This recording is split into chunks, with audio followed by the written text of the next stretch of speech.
Hello. Welcome to PSR, People Speaking Rail. We are those people. I am Mike Baudendistel. I'm the head of intermodal solutions here at FreightWaves, which is a media-supported data company. I'm joined by, as always, by my colleague Joanna Marsh, who does the editorial writing for FreightWaves on the rail industry. Joanna, you wrote up a few articles this week, but I think the one that we should probably focus on is the one you did last Friday. Freight rail stakeholders lay out their challenges before Congress. I think it's the one that's going to be most related to our guest today, which is Chris Jahn, who is American Chemistry Council president and CEO. So this is a picture of your article there. A nice picture of looks like a Union Pacific train on a bridge. Any idea what body of water that is? Ooh, I don't know, but our staff photographer, Jim Allen took that, and he's based in Texas. So, well, obviously Union Pacific, so somewhere around Texas, maybe, if not sort of in a border area. There's a description. I will follow up maybe next, sometime in a later episode which body of water it is. But I think there's actually a description that he has, which I didn't put it in. Yeah, it does look like the Gulf Coast. Like it looks like there's something offshore there with some kind of drilling rig or something. But anyway, so what did you take away from that hearing before Congress? Yeah. So on one hand, I don't think there was anything particularly new that was mentioned in the hearing in terms of like what major issues various stakeholders are looking at. I think probably the main thing, though, is that this is kind of the probably, I'm not sure, but like I feel like it's the first congressional hearing where that featured several stakeholders within the industry, but also where it wasn't necessarily rail safety as being the number one priority. So there was also some talk about rail service and some other sort of operational issues, such as whether there should be a limit on train lengths. Of course, the train crew size issue, which is kind of related again to rail safety. So it was interesting in the sense that it was still rail safety related, but still kind of touched on a broader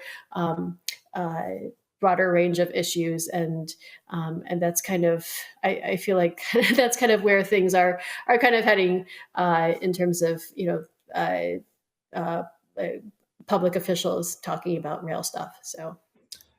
Yeah, I mean, certainly there's plenty of issues outside of rail safety, and it's worth mentioning. I mean, rail is the safest way to move any kind of bulk products on the surface of the earth. I think maybe the perception is that railroads are less safe than they actually are, given all that's happened this year. You had an interesting quote in there from Chuck Baker, CEO of the American Short Line Railroad Association. He suggests that we should hire back retirees and allow them to keep their retirement benefits. Sounds like it's not a bad idea. Maybe not a long-term solution to the labor issue, but an interesting idea. Yeah, that was a little different. So it's nice to have like little tidbits of that because for better for worse, a lot of the public discussion is kind of I don't want to say repetitive, but just you kind of know what to expect. So it's nice to have a little little detail like that. Related to labor. Yeah, I hadn't heard that one before. It's an interesting concept. So with that, I encourage everyone to go check out that article and then the other articles that you have up on the site. It's a few every week. Good way to stay informed on the rail industry. And with that, I want to allow enough time for our guest. Our guest today is Chris Jahn. He's the president and CEO of the American Chemistry Council. That's a company or organization that, I'll let him explain it, but it's an advocacy group for chemical companies, a lot of which are the big shippers on the freight rail industry, and a lot of those companies really rely on the railroad industry to get their products to market because they're in such bulk quantities, really not terribly modally competitive. And it's worth mentioning, we have a sonar chart on chemical carloads that shows over the past several years, if we can get that up, which it's shown that chemical carloads has been one of the growth areas in freight rail transportation. Part of that's related to the base feedstock. A lot of the chemicals have natural gas as a base feedstock. U.S. has a competitive advantage in that area. So promises to be sort of a growth area for the time to come. Chris, thank you for joining us on People Speaking Rail. Thank you for having me. Good to be with you. Yeah, absolutely. Why don't you give us just a little bit of an overview of the American Chemistry Council for those that are not familiar and how that's related to rail transportation? Sure, absolutely. So our members are the leading companies in the business of chemistry, and those are large, as you said, large publicly traded corporations, global corporations, down to small businesses and everything in between. And these folks are the scientists and engineers who make modern life possible, who make the world healthier, safer, more sustainable, more productive. So everything that our members make goes into the manufacturing supply chain. So that's everything for electric vehicle batteries or solar panels to chips in semiconductors. And so we represent their interests in the public policy space, whether it's here in Washington, D.C., internationally, or at the state and local level. And you presented at the hearing that Joanna was describing there, that House Transportation Infrastructure Committee. What was your message? Our message there was, as you said, it was about supply chain issues and the fact that our members continue to have transportation challenges and problems, and our survey data shows that. And so while the pandemic is officially over, the challenges that we had throughout the pandemic are not over. And so specific to what you're talking about here, we still have rail challenges that need to be fixed, and we have structural problems with getting the service that our members deserve. And so we were advocating for both Congress and the STB to take some action that would help improve rail service for our members going forward. On that point, what type of service issues, are you seeing maybe more specifically? I mean, have you seen things like railroads cut from service from 5 days to 3 days, or just congestion in certain areas, or just any more detail? Sure, happy to share that with you. So, interestingly enough, while we have seen improvement in other modes of transportation and getting closer to pre-pandemic levels of service, we are challenged to get that same level of improvement on the rail side. So, for example, 30% of our members saw service get even worse in the second half of last year rather than getting better. And we still have 3/4 of our members who say that rail service is not back to where it was compared to pre-pandemic levels. So, we've had challenges with embargoes, for example. And I know you all have talked about that in the past. And so whether it's a certain railroad going from 5 embargoes in 2017 to over 1,000 last year, or another railroad that embargoed the entire state of California, which by itself is the 5th largest economy in the world. And so while that's only one embargo, there's a huge impact, particularly when that state has the biggest ports in the country as well. And so our industry, chemical and plastics industry, is winning on a global level, and we're a massive exporter. We have a big trade surplus, and so that impacts manufacturing jobs both here in the United States, but also the prosperity all across the globe. So we've had significant challenges with rail over the past few years. Yeah, certainly critical for the U.S. economy to have your industry performing well, having the transportation infrastructure it needs. The railroads sort of blame the labor situation for a lot of these service issues. Is that your perception as well, or do you attribute it more to changes in operating procedures, trying to run trains too long, et cetera? Yeah, so somebody a lot smarter than I called precision scheduled railroading, doing less with less. And so I think that's been a long-term challenge, I think, for the railroads and certainly for our members. I can tell you, what the impact on us has been. So whether it's cutting staff, eliminating switch yards, slashing customer service resources. I mean, a lot of times it's really hard for our members to get a live body on the phone who can do something to help them. And it really, to us, indicates the lack of competitive service that our members receive. 3/4 of our members are captive shippers, which, as you know, means they only have one choice of railroad. And so we're looking as much as we can to the STB and Congress to do things that would provide competition in rail service as required under the Staggers Act. And it's our hope that that would drive better service from railroads. So there's a lot there. I'm happy to unpack all of that for you. Yeah, I think the next sort of logical thing is you're looking to the STB for some help. Now they finally have this CPKC deal behind it. Now that's been approved. That's probably been taking a lot of their resources, maybe all their resources. What would you like to see them, focus in on now? So you're right. It's a small agency with limited resources. And so, one of the things we want to do is make sure that Congress gives them the resources they need to perform their regulatory function. But specific to what we'd like to see them do is we'd like to see them act on the reciprocal switching proposal that's been pending there for 7 years. And so we'd like for them to move forward. As I said, rail industry is not competitive in the rates that our members receive over the past 15 years are reflective of that. So if you look at a study that we did from 2004 to 2019, competitive service rates increased 24%. Non-competitive rates increased 230%. So again, it's our feeling that reciprocal switching can have some of the benefits that it has already had in Canada, where they've had that in place for a century, where the two major railroads up there are thriving. You mentioned the merger. They have the opportunity to compete to expand their footprint here in the United States.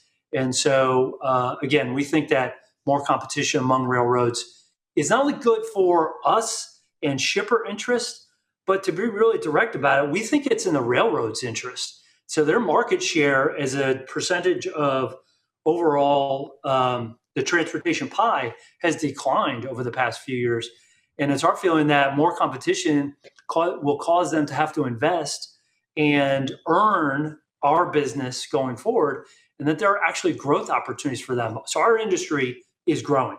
We have made huge investments over the past decade and plan to going forward. So we already ship over 2 million carloads a year, and we expect that will increase over the next decade by at least 120,000 carloads going forward as we have more capacity come online in the United States. So we would like to give more business to the railroads going forward. So we're a growth opportunity for them, but it's only if they earn that business. And we think it's through competition that'll make that happen.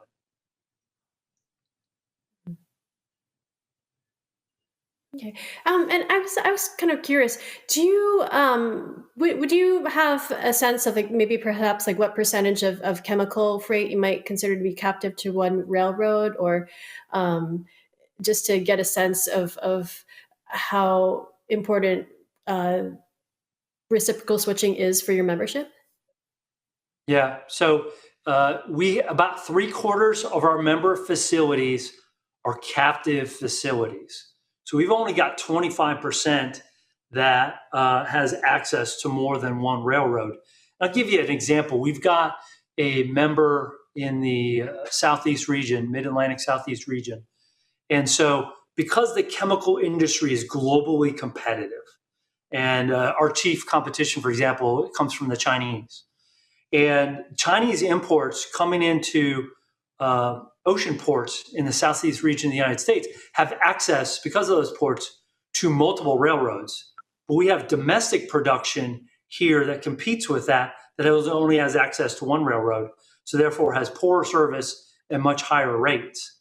So this is having the unintended consequence of creating more business for Chinese companies versus American companies. So that's just one small example of that. Yeah, it's interesting. Yeah. Well, I guess, if you don't mind, if we kind of switch over to, to rail service, and I know that you've mentioned, that that you've supported having railroads meet minimum service standards. I guess for you, how would you define good service, and what do you think those standards should be? And I guess if perhaps I know that some shippers have mentioned sort of the first mile, last mile piece. If you could sort of talk about that as well, if that is one of the standards that you're looking at. Yes, indeed. So maybe I'll take the second question first.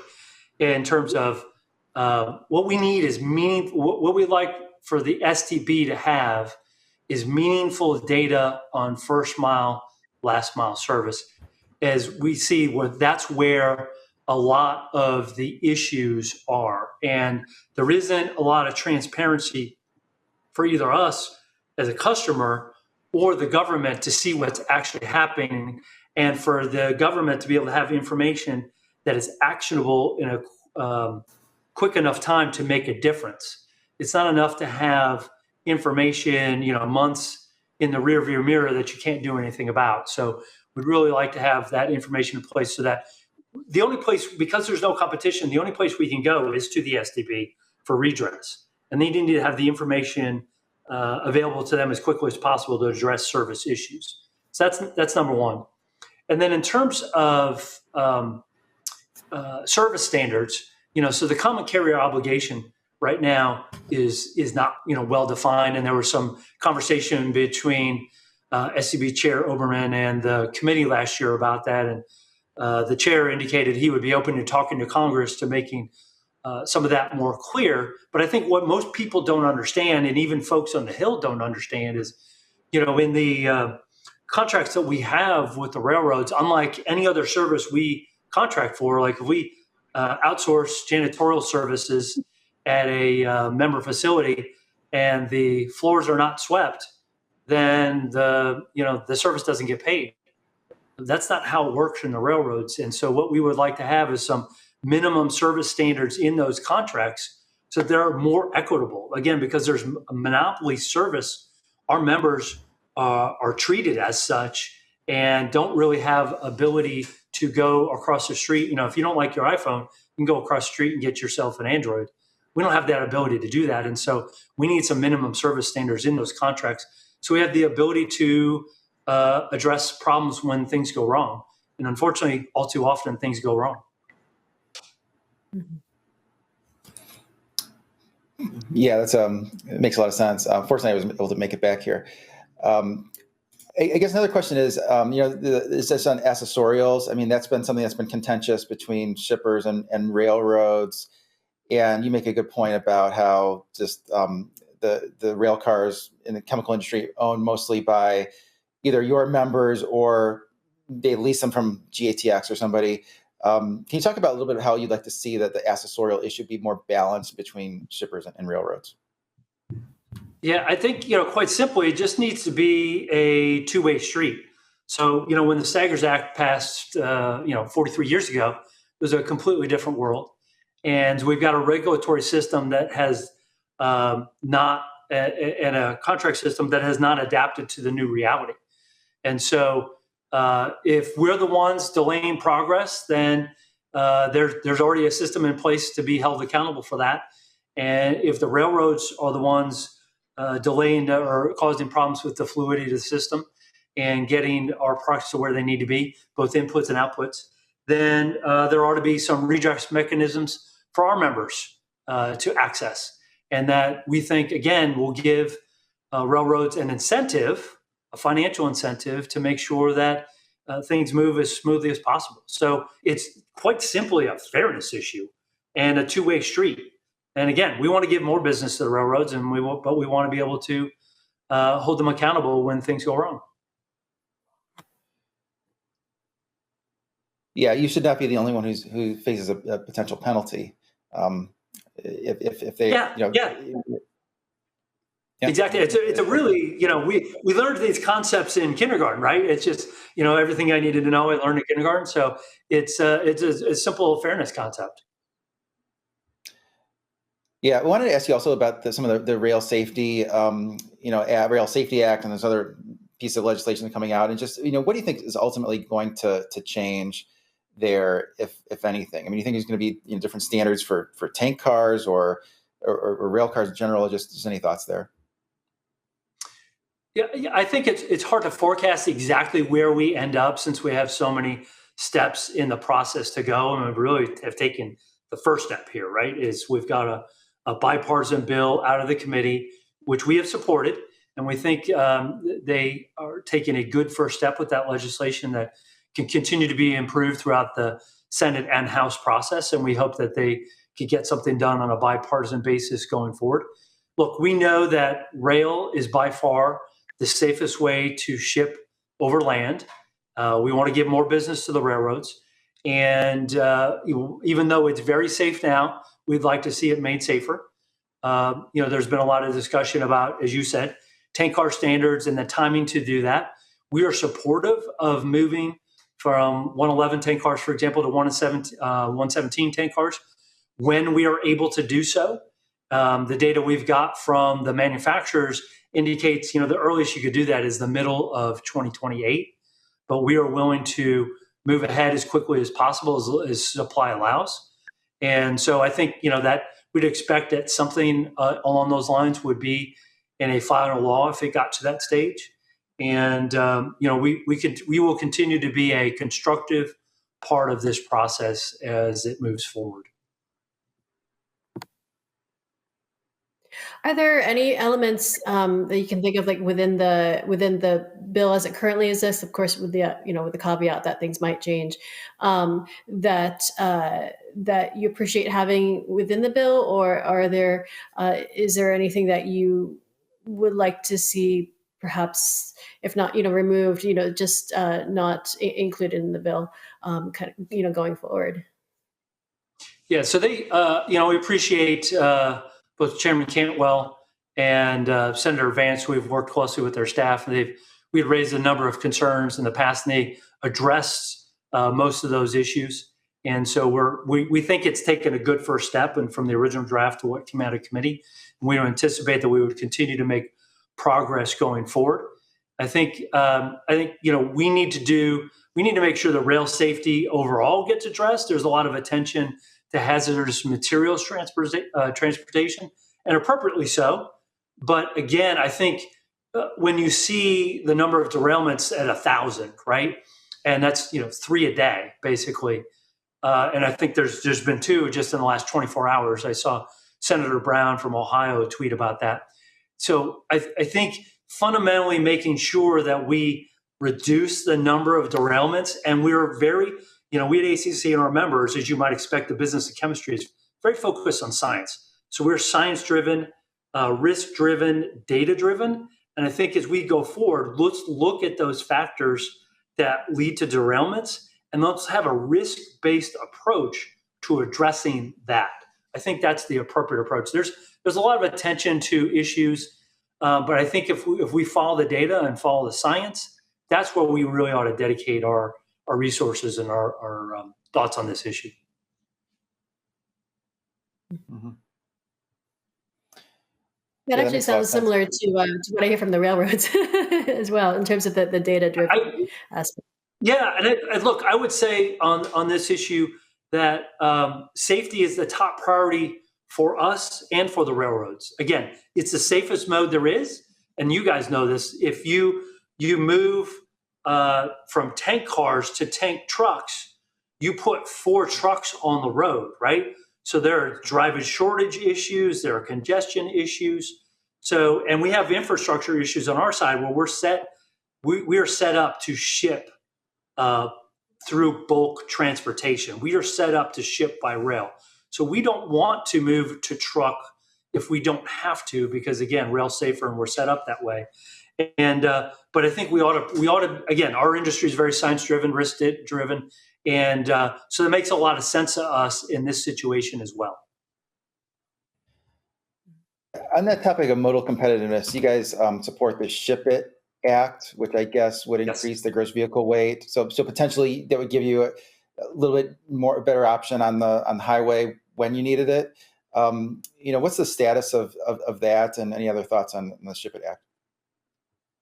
Yeah, so we're as you said, supportive of the Ship It Act. We hope that it will move forward. Again, it's got bipartisan support, And it's our hope that that can move forward in this Congress. I know that there's in House next week, the T&I committee is marking up a supply chain bill. I don't know if this is something that can catch a ride on that or not. But I think as we look at this supply chain and the centrality of our industry to all of manufacturing. So what we make goes into the entire manufacturing supply chain. Everything that is manufactured starts with us. And so if we have problems, that ripples throughout the supply chain. It drives shortages, it drives inflation. And so it's our hope that we can make all modes of transportation, and we use all of them, as efficient as possible. And, by adding weight, interestingly enough, you add that extra axle to the truck, you actually are spreading that weight on that extra axle. It's actually better for the roadways rather than it's. You'd think you would just think, hey, we're putting more weight. That's bad for the roads. It's actually not the case. So look, if we're going to achieve what we want to achieve in this country, the Biden administration has ambitious goals on the green economy, on manufacturing here in the United States, then we're going to have to be more efficient as a country and more efficient as a supply chain to make that happen. It's an interesting nuance on the added the extra axle. I didn't know that, but really interesting stuff there. That's really all the time that we have. But thanks so much for joining us today on PSR and how can people get in touch with the ACC if they would like to. So you can go to AmericanChemistry.com and you can find us on all the various social media outlets as well. And I just say, look, leave you with a closing message. If we want to make more here in the United States of America, we need to move more chemistry. And that's what we're looking to do.